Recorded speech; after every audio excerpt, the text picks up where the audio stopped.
నామానికి స్తోత్రం కలిగిన కాక. దైవజనులకు వారి కుటుంబ సభ్యులకు చేరి ఉన్నటువంటి మీ అందరికీ గుడ్ ఫ్రైడే శుభాకాంక్షలు అండి.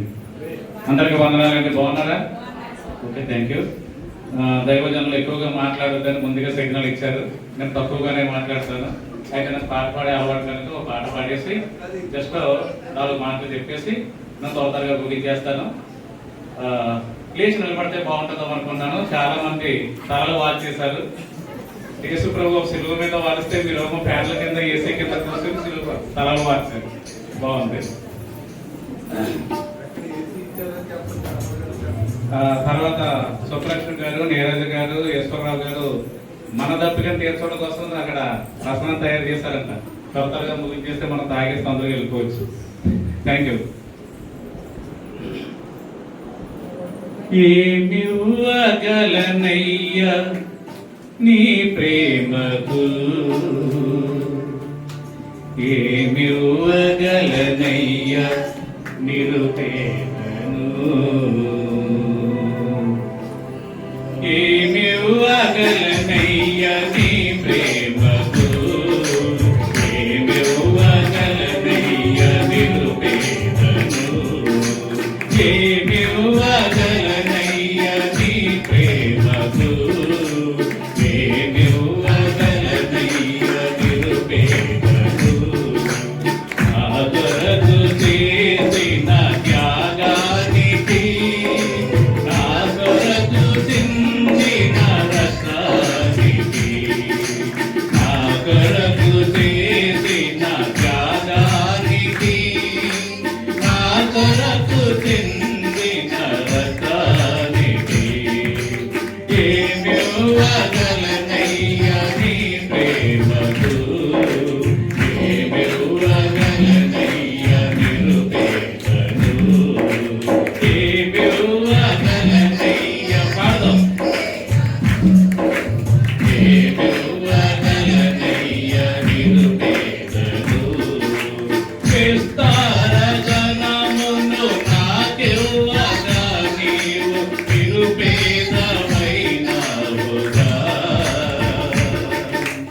విస్తార ధనమును నాకివ్వగా నీవు నిరుపేదమైనావుగా,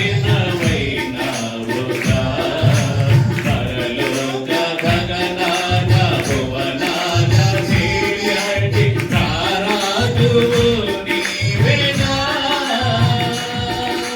పరలోక గగనాల భువనాల నీయటి రారాజువు నీవేనా, రారాజువు నీవేనా, రారాజువు నీవేనా, ఏమివ్వగలనయ్యా నీ ప్రేమకు, ఏమివ్వగలనయ్యా నిరుపేదను, నా కొరకు చేసిన త్యాగానికి, నా కొరకు చిందిన రక్తానికి, నా కొరకు చేసిన త్యాగానికి, నా కొరకు చిందిన రక్తానికి, ఏమివ్వగలనయ్యా నీ ప్రేమకు, ఏమివ్వగలనయ్యా నిరుపేదను, నా పాపముల కొరకు, నా శాపముల కొరకు బలి అయిన నా యేసయ్యా, నా పాపముల కొరకు, నా శాపముల కొరకు బలి అయిన నా యేసయ్యా,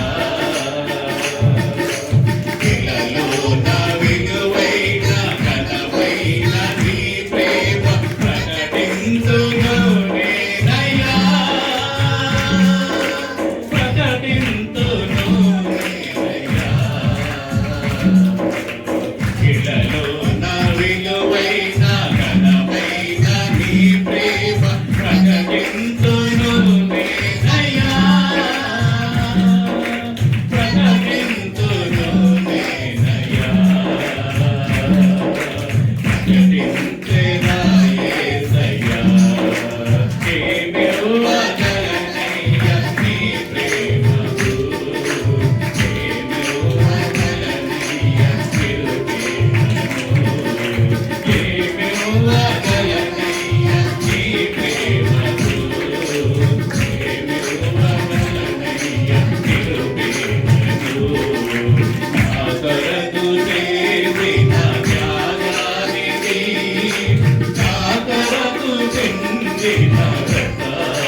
పరిశుద్ధ గ్రంథం నుండి యోహాను సువార్త 19వ అధ్యాయం.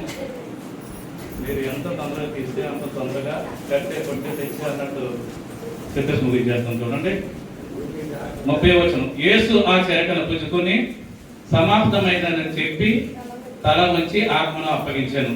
మహాపరిశుద్ధుడా, మీ ఘనమైన నామానికి స్తోత్రాలైనా ఏ యోగ్యత లేనటువంటి ఆ బ్రతుకులో ప్రభువా, మీరు ఇచ్చినటువంటి గుడ్ ఫ్రైడే సందర్భంగా ప్రభావ మీకు స్తోత్రాలు స్తుతులు చెల్లిస్తున్నాం తండ్రి. మీ దాసులను ప్రభావ ప్రేరేపించి అల్పుల యోగాన్ని నన్ను నిలువబెట్టి ఈ విధంగా తండ్రి మీరు పలికినటువంటి ఆనిముత్యాలు లాంటి అమూల్యమైనటువంటి మీ పలుకులలో ఈ యొక్క మాటను పలుకుటకు నాకు ఇచ్చినటువంటి గొప్ప యోగ్యతను బట్టి ప్రభావ మీకే స్తోత్రాలు స్తుతులు చెల్లిస్తున్నాం. నన్ను మరుగుపరచండి. నాకు మాకు కావాల్సిన వర్తమానం మీరే దయచేయమని ప్రార్థనకు ప్రతిఫలని మరి ప్రియ రక్షకుడైన యేసు నామములో ఈ ప్రార్థనలు అడుగుతున్నాను పరమ తండ్రి. ఆమేన్. చూడండి, యేసు ఆ చెరకను పుచ్చుకొని సమాప్తమైనదని చెప్పి తల వంచి ఆత్మను అప్పగించెను. సమాప్తమైనది, సమాప్తమైనది. మీ పనుల్లో చాలా వరకు ఏమన్నా పనులు సమాప్తం అయ్యాయా, పెండింగ్ పడిపోయి ఉన్నాయా? ఏమంటే మీరు తలపెట్టిన పనులు ఏవైనా, ఒక ఉద్యోగం అవ్వచ్చు, చదువు అవ్వచ్చు, వ్యాపారం అవ్వచ్చు, పెళ్లి అవ్వచ్చు, పేరంటం అవ్వచ్చు, గృహం అవ్వచ్చు, స్థలం అవ్వచ్చు, జాబ్ అవ్వచ్చు, పిల్లలు అవ్వచ్చు, ఏదైనా సరే మీరు తలపెట్టిన పనులు ఏవైనా పూర్తయినాయా, సమాప్తమైనయా, సమాప్తం అవ్వలేదా? అవ్విందంటే హల్లెలూయా చెప్పండి మీ జీవితాలలో. అవ్వలేదంటే నోరుకోండి. అవ్వలేదా? అయ్యో, నాకు పెళ్ళి ఏంటంటే పిల్లలు ఇచ్చాడని దేవుడు స్తోత్రం. నాకు జీవితంలో గొప్ప మలుపుని ఇచ్చాడని. మీకు ఎవరికి ఏమీ చేయలేదా? ఇప్పుడు అక్కడికి కూడా వస్తున్నాను, అక్కడికి కూడా వస్తున్నాను. దేవుడు ఏమన్నా సరంధ్రాలు చెప్పండి. ఏమన్నా మీ జీవితాల్లో ఏమీ చేయలేదా? మీరు తలపెట్టిన తలంపులు ఏమీ కూడా దేవుడు ముగించలేదా? పరిపూర్ణంగా జరిగించలేదా? ఇంకెంతకంటే ఏంటండి, పుట్టినదే మొదలుకొని ఇప్పటి వరకు కాచి కాపాడి మన జీవితంలో ఎన్నో మేలులు చేశారు కదా. అది సంతోషం కాదా? అది సమాధానం కాదా? అది సమాప్తం కాదా? అది ముగింపు కాదా? తల్లిదండ్రులు పిల్లలు కావాలనుకున్నారు, వాళ్ళ జీవితంలో వాళ్ళు పిల్లలు పుట్టిన తర్వాత వాళ్ళ కోరికలో తీర్చడం లేదా? అది ముగింపు అయినా కానీ తర్వాత ప్రారంభం అవుతుంది. అవునా కదా? ప్రభు అయిన యేసుక్రీస్తు వారు చనిపోయినా కానీ ఆయన ఆత్మను దేవునికి అప్పగించిన తర్వాత ఉందో మనకి అసలైన పెళ్లి. అర్థమైందండి? అసలైన కార్యక్రమం తర్వాత ఉంది అసలైన తీర్పు. నాకు నువ్వు, మీకు నువ్వు, నాకు మనందరికీ. అర్థమైందా? ఇక్కడ అంటున్నాడు చూడండి, ఇక్కడ ఒక మాట ఉంది, ఏ అండి అండ్ అండ్ అండ్ అంటే అండ్ అంటే ఏంటి? మరియు అని వస్తుంది, అవునా కదా? మరియు అంటే తర్వాత ఏదో ఉంది. రైట్? ప్రసాద్ ఎక్కువగా మాట్లాడిన కానీ సంథింగ్ స్పెషల్ స్పీచ్ ఇచ్చాడు ఈరోజు. I like it, thank you. Different గా వెళ్ళింది, మంచిది. ఏ అండి అండ్ అంటే తర్వాత ఏదో ఉందనా? మరియు అని అంటే ఉదాహరణకి Sunday, Monday, Tuesday, Wednesday, Thursday, Friday and Saturday అంటామా అనమా? తర్వాత సాటర్డే ఉంది, ఫ్రైడే తర్వాత. అలాగే ప్రభు అయిన యేసుక్రీస్తు వారు ఆత్మను అప్పగించేసిన తర్వాత కూడా ఏదో ఒకటి ఉంది, అదే ఆయన రాకడ. అవునా కదా? ఉంది. సరే, ఈ అండ్ ఎండ్ అంటే అండ్ అంటే తర్వాత ఉంది, ఎండ్ అంటే ముగింపు. ఎండ్ అయిపోయిందా లేదా? మా చిన్నాన్ని గారు లోన్ వస్తుందని ఆశపడి గృహం ప్రారంభించారండి.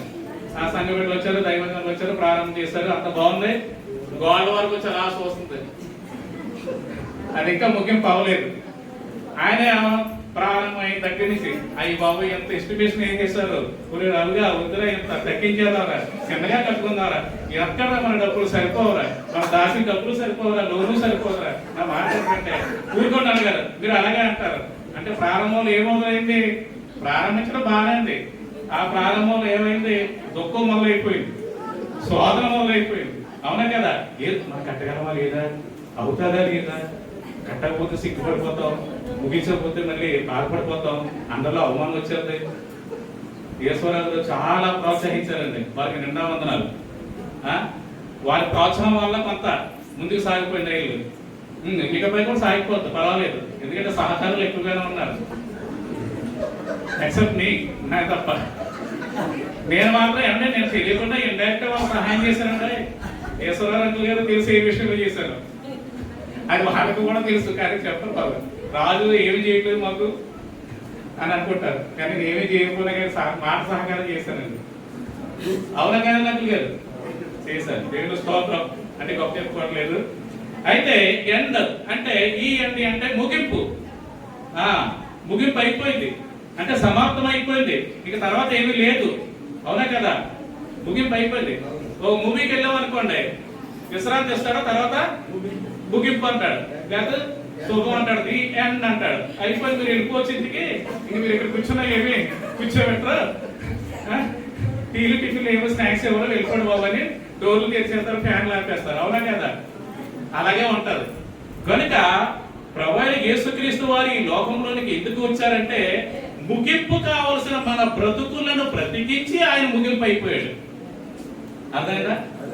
ముగింపు అయిపోవలసిన మన బ్రతుకులను బ్రతికించి ఆయన ముగింపు అయిపోయి మనలను పైకి లేవలేస్తాడు. దేవుడు స్తోత్రం కలిగిన కాక. మీరా మనందరి యొక్క శాపములను ఆయన ఆ గొల్గొతా కొండ మీద ఆ కపాల స్థలమందు ఆయన మరణించి ఆ మరణములో విజయాన్ని మనకిచ్చి ఆయన జయశీలుడిగా వెళ్ళిపోయాడు. దేవుడు స్తోత్రం కలిగిన కాక కదా. ముగింపు, విజయము, సంతోషం. లేకపోతే ప్రారంభం అనుకుందాం. ప్రారంభంలో ఏది ప్రారంభించిన బాబు ఇది ఎలా జరుగుతుంది, చేయగలమా లేదా, ఎంత డబ్బుతో కూడుకున్నది, ఎంత ప్రయాసతో కూడుకున్నది అని కొంచెం టెన్షన్ గా ఉంటాం. ఆ పని పూర్తయ్యేటప్పటికి అమ్మయ్య ముగించేసాం, సంతోషం వస్తుందా లేదా, ఆ గృహంలో ఉంటామా లేదా. ఒక పెళ్లి కార్యక్రమం మొదలెట్టారనుకోండి, దానికి కావాల్సినటువంటి అమౌంట్ కావాలి, ఆ ఇరు పక్షాలలో కుటుంబస్తులు కలవాలి, అవన్నీ చేసుకోవాలి, దానికి కావాల్సిన డబ్బు చూసుకోవాలి. ఇదంతా టెన్షన్. ఆ టెన్షన్ లో కొంత బాధ వస్తూ ఉంటది. ఆ బాధ తర్వాత ఆ డబ్బులు సమకూరిన తర్వాత మళ్ళీ పెళ్లి అయిన తర్వాత ఆ పెళ్లి కావాల్సిన అన్ని చూసిన తర్వాత వాళ్ళందరూ ఆ దాంపత్య జీవితం కొనసాగుతూ ఉన్నప్పుడు వారు ఇంటి వారు అయినప్పుడు మరలా తర్వాత ఏముంటది, సంతోషం ఉంటుందా ఉండదా. దేవుడు స్తోత్రం కలిగిన కాక. అలాగే మన యొక్క జీవితాలు ముగింపు కావాల్సిన వాటిని ముగించకుండా మనకు బ్రతుకునిచ్చి మన బ్రతుకుల్లో ఆయన మన పైకి లేవనెత్తి ఆయన మన కొరకు మునిగిపోయాడండి. ఆయన జీవితాన్ని సమర్పించాడండి. ఆయన ధర్మశాస్త్రములో ఉన్నటువంటి శాసనములన్నిటికీ కూడా ముగింపు సమాప్తము పలికాడండి. ఆయన ధర్మశాస్త్రములో ఉన్నటువంటి ప్రవచనములకు సమాప్తము పలికాడండి.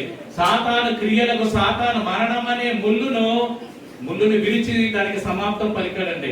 సాతాను క్రియలకు సమాప్తం పలికాడండి. పలికాడా లేదా? మరణపు ముళ్ళు విరిచాడా లేదా? ధర్మశాస్త్రమును ఆ యొక్క మరి ధర్మశాస్త్రములో ఉన్నటువంటి బలులన్నింటినీ కొట్టివేశాడా లేదా? వాటి ముగింపు కలిగిందా లేదా? కలిగిందా? ధర్మశాస్త్రంలో ఏం చేసేవారు? వేరు దగ్గర నుంచి బలులిస్తూ ఉండేవారు, రక్త తర్పణ చేసేవారు కదా. ఆవరణము, పరిశుద్ధ స్థలము, అతి పరిశుద్ధ స్థలము, అవునా కదా? ఈ పరిశుద్ధ స్థలములోకి రావాలంటే యాజకులు ఒక్కరు మాత్రమే ఉండాలి, మిగిలిన వాళ్ళంతా అక్కడ ఉండాలి, ప్రజలు అవతల ఉండాలి. అటువంటి పరిస్థితుల్లో ఉన్నప్పుడు ఈ మధ్యలో ఒక వెండి ఒక తెర ఉండేది. ఒక తెర ఉన్నప్పుడు ఆ తెరలో ఉన్నప్పుడు ఆ ప్రజలకు, యాజకులకు మధ్య దేవుడే ఉండేవాడు తప్ప ఇంకా ప్రజలు రావడానికి అవకాశం లేదు ఆ స్థలములో నుండి, ఆ స్థలములోకి, ఆ పరిశుద్ధ స్థలములోకి. కానీ ప్రభువైన యేసుక్రీస్తు ఏం చేశారో తెలుసండి? ఆ మధ్యగా ఉన్నటువంటి తెరను చించి వేశారండి. ఆయన శిలువ మరణము ద్వారా ఆ శాసనములను కొట్టివేసి ప్రజలకు దేవునికి అనుసంధానముగా. సరే, అవుతుందా? కరెంటుకి వైరు తీసేసాం అనుకోండి, ఏమైనా సంబంధం ఉందా? ఉంది కాబట్టే ఇప్పుడు ఈ సంబంధం ఇలా కలిపి ఉంది కాబట్టి మాట్లాడుతుంటే స్వరము బయటకు వస్తుంది, అవునా కదా? అలాగా మన రక్షకుడైనటువంటి ప్రభు అయిన యేసుక్రీస్తు ఆ తెరను చించి వేసి ఆ దేవాలయపు తెర చిరిగిపోగా ప్రజలకును యాజకులకును దేవుడే మధ్యవర్తిగా ఉండి మనలను ఆ శాసనములను కొట్టివేసి ఆయన మనకు తోడుగా ఉండేవాడిగా మార్చేశాడంటే దేవుడు స్తోత్రం కలిగిన కాక. ఇదివరకు ఏం చేయాలన్నా పాత మనం అక్కడక్కడ చూసేవాళ్ళు చర్చిల్లో, నేను సినిమాలో చూసేవాడిని. ఏదైనా ఉందనుకున్న విషయం దైవజనులకు వెళ్ళి చెబుతూ చెప్పిన తర్వాత దైవజనులు అక్కడ ప్రార్థన చేసేవారు. లోపలికి వెళ్ళడానికి లేదు, లోపలికి వెళ్ళడానికి ఉండేది కాదు. కానీ ఆ ప్రార్థించే అనుభవాన్ని, ఆ ప్రార్థించే మరి మార్గాలను కూడా రక్షకుడైనటువంటి ప్రభు అయిన యేసుక్రీస్తు మీకు నాకు మనందరికీ కూడా ఇచ్చాడండి. మనకు అడ్డుగా ఉన్నటువంటి తెరను చీల్చి వేశాడండి. అందుగురించి ఈ పరిశుద్ధ స్థలంలోకి మనం రాగలిగాం. ప్రభు అయిన యేసుక్రీస్తు వారు చిందించినటువంటి రక్తము ద్వారా, ఆయన విమోచించినటువంటి మన యొక్క జీవితం ద్వారా ఈ రోజు ఇక్కడ ఉండగలిగామండి. అర్థమైందా? కనుక ఆ రక్షకుడైనటువంటి ప్రభు అయిన యేసుక్రీస్తును నమ్ముకున్నటువంటి మనం ధన్యులము. అయితే మీనా మన అందరి యొక్క శాపముల కొరకు ఆ యొక్క ఎండలో, ఆ గొల్గొతా కొండ మీద, ఆ కపాల స్థలం మీద ఆయన మన కొరకు మరి మరణిస్తూ, బాధలు భరిస్తూ, అవమానాలను భరిస్తూ, నిందలను భరిస్తూ, వ్యసన పడుతూ, బాధపడుతూ, దుఃఖిస్తూ తండ్రిని వేడుకుంటున్నాడు. మనము ఏదైనా చిన్న బాధ కలిగిందంటే, చిన్న మాట అన్నామంటే చాలు, ఏమి మాట్లాడం. కనీసం ఎదుటి వారిని కూడా ప్రేమగా పలకరించుకోలేము, ఎదుటి వారిని క్షమించలేము, ఎదుటి వారిని ప్రేమగా చూడలేము, ఎదుటి వారికి పెట్టలేము. ఆయన దయగలిగిన వాడంటే ఆ దయగలిగిన దేవుని కలిగి ఉన్నటువంటి మనం దయని కలిగి ఉండాలి, ప్రేమను కలిగి ఉండాలి, క్షమను కలిగి ఉండాలి. అది ఆయన కలిగి ఉన్నాడు. ఆయన ద్వారా మేలులు పొందుకుని, స్వస్థతలు పొందుకుని, ఆశీర్వాదాలు పొందుకుని, దీవెనలు పొందుకుని ఆయననే సిలువ వేయడని పలికినటువంటి జనాంగము మధ్య మాట్లాడుతూ ఉన్నాడు. ఏమన్నాడు? తండ్రి వీరేమి చేయించున్నారు, వీరు ఎరుగురు కనుక వీరిని శిక్షించు అన్నాడా, క్షమించు అన్నాడు. చూసారండి, మనం అనగలమా మాట? మనం అనగలమా? మనం అంటే యేసుక్రీస్తు యొక్క స్వభావం మీలోను నాలోనూ ఉన్నట్టే. అలాగే అనట్లేదంటే మనలో లేనట్టే. అర్థమైందా? కనుక ఆయన ప్రేమను కలిగి ఉండాలి, ఆయన ధైర్యం కలిగి ఉండాలి. ఆయన మన కొరకు ఆయన యొక్క జీవితాన్ని సమాప్తం చేసుకున్నాడండి. ఆయన మన కొరకు ఆయన యొక్క జీవితాన్ని అర్పించేశాడండి. ప్రాణాత్మ దేహ శరీరములను మన కొరకు అర్పించేసి మనకు ప్రతిగా ఆయన మరణించి మన జీవితాలను వెలిగించాడండి. అంతకంటే గొప్ప దేవుడు ఎవరున్నారండి? సమస్త మానవాళి ఈ రోజు ప్రపంచవ్యాప్తంగా గుడ్ ఫ్రైడే జరుగుతుంది అంటే ఆ రక్షకుడైనటువంటి ప్రభు అయిన యేసుక్రీస్తు వారు ధార పోసినటువంటి రక్త ధారలే. ఆ ధారల ద్వారా కలుగుబడినటువంటి మనం విమోచింపబడినటువంటి దేవుని యొక్క బిడ్డలుగా ఉన్నాం కనుకనే ఈ రోజున దేవుని యొక్క మందిరంలో మనం ఉండగలిగామని దేవుని యొక్క వాక్యం మనకు తెలియజేస్తూ ఉండండి. చూడండి, ఒక మాట చెప్పి ముగిచేస్తాను. సరే, అక్కడ ఏంటంటే బలులు అర్పించడం అనేది సమాప్తం అయిపోయింది, పాపములకు సమాప్తం అయిపోయింది. పాపముల కొరకు సమాప్తం అయిందా లేదా? మీరా మనందరి యొక్క శాప పాపములన్నింటినీ ఆయన కొట్టివేశారు కాబట్టి మనకు ముగింపు దొరికిందా లేదా, సమాప్తమైందా లేదా, అయ్యింది. తర్వాత మనకు బలులు అర్పించక్కల పరిస్థితి లేకుండా పోయిందా లేదా, పోయింది. అలాగే తర్వాత మరణము సమాప్తమైందా లేదా, మనం ఏ విధంగా మరణించే వాళ్ళమో మనకే తెలియదు. కానీ మనం మరణించిన మరణం తర్వాత మన జీవితము ఎక్కడికి వెళ్తుందా అనేది మనకు తెలుసు.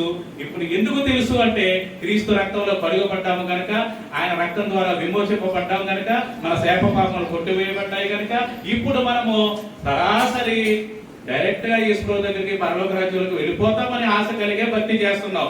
మనం వెళ్ళాలని కూడా ఆశ కలిగే జీవిస్తున్నాం. అదే నిరీక్షణ, అదే విశ్వాసం. అయితే వెళ్ళాలి అంటే, ఆయన మనం చూడాలి అంటే, మరి పరిశుద్ధుడు పరిశుద్ధుడు అని వివేక దోతలతో కొనియాడపడుతున్నటువంటి పరమ తండ్రి యొక్క సముఖంలో మనం చేరాలి అంటే, ఇక్కడ మీరు నేను సరిచేసుకోవాల్సినవి చాలా ఉన్నాయి, చాలా ఉన్నాయి. మీరు ఎంతమంది ఉపవాసం ఉన్నారండి? ప్లీజ్, ఉపవాసం ఉన్న వాళ్ళు అందరూ నేను మేము ఇచ్చిపరచలేండి. మా వదిన గారు ఆపు మోర అంటారు, చూస్తారు మోర పూలు అంటారు కదా, రావుల పాలలో మోర మోర అంటారు, లేదా బార్ అంటారు. అలాగే ఎత్తాలా ఉద్దానంటే మోర్లో బార్లో చూపించండి, ఫుల్గా చూపించండి. హల్లెలూయా, మంచిదే. ఉపవాసం ఉన్నవంటే మీ అందరికీ కూడా ప్రత్యేకమైన వందనాలు తెలియజేస్తున్నాను. అయితే మీలో ఏదో ఒక పక్కన ఏదో ఒక ద్వేషము, కోపము, అసూయ, ఈర్ష్య, కక్ష, క్రోధము ఉన్నాయా? ఒకసారి ఆలోచించుకోరు. నేను అడగట్లేదు, ఆలోచించుకోరు. అవి ఉండకూడదు. తర్వాత రక్షణ ప్రణాళికని ఇచ్చేశాడు మనకి. ఆయన తండ్రి యొక్క చిత్తాన్ని మనకి ఇచ్చేశాడు. రక్షణ ప్రణాళికను దేవుడు ఏర్పాటు చేసేసాడు. రక్షణ ప్రణాళికని ఇచ్చేశాడు. సాతాను క్రియలను లయపరిచాడు. సాతాను మరణపు ముళ్ళుని విరిచివేశాడు. తండ్రి పనిని ప్రభువైన యేసుక్రీస్తు వారు సమాప్తము చేశారు. చేశారు లేదా అమ్మాయి? ఇంటికి తర్వాత ఆలోచించాలి, నేను ఆలోచించాను, మాట్లాడాను. నేను స్తోత్రం కలిగింది కాక సమాప్తం చేశాడు. తర్వాత దేవుడి చిత్తాన్ని సంపూర్ణంగా ఆయన నెరవేర్చాడు. ఈ రోజున దేవుడి బిడ్డలమైనటువంటి మనము కూడా, రక్షణ పొందుకున్నటువంటి మనము ఆయన రాకడ కొరకు మన జీవితాలను ఆయనకు సంపూర్ణంగా సమర్పించుకుని, ఆయన రాకడ కొరకు పూర్ణ హృదయంతో, పూర్ణాత్మతో, పూర్ణ మనసుతో, పూర్ణ వివేకంతో, పూర్ణ భక్తితో, పూర్ణ బలముతో ఆయన ఆరాధిస్తున్నటువంటి ఆరాధికులుగా ఉంటూ, ఆయన రాకడ కొరకు ఎదురు చూసేటువంటి ఆత్మీయ బిడ్డలుగా, ఆ రక్షకుడైనటువంటి ప్రభువైన యేసుక్రీస్తు తండ్రికి తన ఆత్మను ఏ విధంగా అయితే అప్పగించాడో అదే విధంగా మన ఆత్మను అప్పగించుకోవడానికి సిద్ధపడి ఉండాలని మరి దేవుని యొక్క వాక్యం మనకి తెలియజేస్తూ ఉందండి. శరీరం వేరు, జీవం వేరు, ఆత్మ వేరు. జీవం వేరు, ఆత్మ వేరు. అవునంటారా కాదంటారా? జీవం అంటే ఏంటి చెప్పండి ఒకసారి. ఇందాక మన ప్రసాద్ ప్రశ్నలు వేస్తా ఉంటే నాకు బాగా ఉన్నాడు కుర్రాడు, బాగా తయారాడు, హైదరాబాద్ సతీష్ కుమార్ గారు జీవజాలం బాగా పనిచేస్తున్నట్టు ఉంది అనుకున్నాను. ఏమంటే నేను ఏమడిగాను ఇప్పుడు? జీవము. జీవము అంటే ఏంటి? ఆత్మ అంటే ఏంటి? ఎనిబడి ఇక టీచర్ గారు అంటే జీవము. జీవము అంటే ఈ లోకంలో జీవిస్తున్నట్టు మన జీవితం, మన ప్రాణం. నా ప్రాణమా తినుము, త్రాగుము, సుఖించుము, సమస్తము నీదే అన్నాడు. వేరే వాడు ఈ రాత్రి నీ ప్రాణం నడుతున్నావు కమౌట్ అన్నాడు. ఏమైపోయాడు? ఎక్కడిపోయాడు? అమ్మోయ్, నరకానికి వెళ్ళిపోయాడు. అంటే ఆ జీవితం కాదు కావలసిన దేవునికి. అర్థమైందా? ఆత్మీయ సంబంధమైన జీవితం మీకు, నాకు, మనకి కావాలండి. మరి ఈ రోజున ఆ ఆత్మీయ సంబంధమైన జీవితాన్ని మీరు నేను కలిగి ఉన్నావా? ప్రశ్న. మనము ప్రతి సంవత్సరము ఇందాక మన ఎవరు మణికుమార్ గారు కూడా చక్కని మా వాకింగ్ చెప్పారు. మన దప్పికంతా లోక సంబంధమైన దప్పికే. ఎంత చేసినా, ఎంత తిన్నా, ఏం త్రాగినా, ఎంత సంపాదించినా, ఏం కట్టుకున్నా, ఏం ధరించినా, ఎన్ని వాహనాలు ఉన్నా, ఎన్ని బిల్డింగ్లు ఉన్నా తృప్తి అనేది లేదు. దాహం దాహం దాహం. ఈ లోక సంబంధమైనటువంటి శారీరకమైన దాహం ఎక్కువైపోయింది మనకి. ఆ దాహంలో తృప్తి లేదు. మన ఆ దాహంతో ఉంటే మన జీవితాలకు ముగింపు కూడా ఉండదు. చివరి కూడా చనిపోయేటప్పుడు ఇందాక మన మణికుమార్ గారు చెప్పారు, ఆ చనిపోయేటప్పుడు అంటే మాట్లాడుతూ ఉంటారంట. ఏదో మాట చివరి మాటలు మాట్లాడుతూ ఉంటారు. ఏదో ఎక్కడో దాశారనో, ఆ స్థలాల పేపర్లు ఎక్కడో పెట్టారనో, నీకోసం అది చెల్లి కోసం, ఈ అక్క కోసం, ఈ తమ్ముడి కోసం అని చెప్తాదేమో అని ఆ చిలక పలుకు మాటలు, ఆ ముసలి మాటలు వినడానికి శివు దగ్గరికి వెళ్ళి చెప్పమ్మా చెప్పు, చెప్పు నాన్న చెప్పు అంటూ ఉంటారు. ఊగిసలాడుతూ చెప్తూ ఉంటాడు అనమాట. అవునా కదా? అలాగా మన జీవితాలు ఉండకూడదు. అయితే ఆత్మీయ సంబంధమైన జీవితం కలిగి ఇతరులకు వాక్యములు చెప్పి ఇతరులను నడిపించగలిగే ఆత్మీయ సంబంధమైన జీవితాన్ని నేను కలిగి ఉంటే మాత్రం ఆ నిత్యత్వం మందే, ఆ పరలోకం మందే, అసలు జీవన యొక్క సముఖంలో మనమే ఉంటాం. కనుక మన జీవితము ముగిసిపోకముందు, సమాప్తము కాకముందు మీరు నేను దేవునికి సంపూర్ణంగా అప్పగించుకుని ఆ రక్షకుడైనటువంటి ప్రభు అయిన యేసుక్రీస్తు శారీరకంగా ఆయన మరణించాడే కానీ ఆత్మీయంగా ఆయన మరణించలేదు. శారీరకంగా మనం కూడా మరణిస్తాము, కానీ మనం ఆత్మీయంగా మరణిస్తాము, ఆత్మీయంగా తిరిగి లేస్తాము. ఆయన రాకడ సమయంలో తిరిగి లేపబడిన తర్వాత నిత్యత్వంలోకి వెళ్తాము, నిత్య నరకాగ్నిలోకి వెళ్తాము.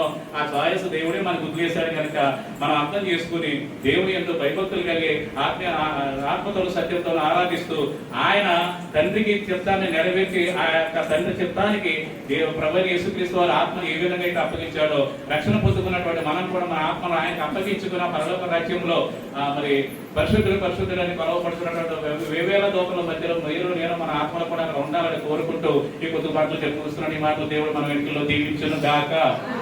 ఆమేన్. ఇల్రమయ్య. ఆమేన్. థాంక్యూ. దేవుడు వందనాలు.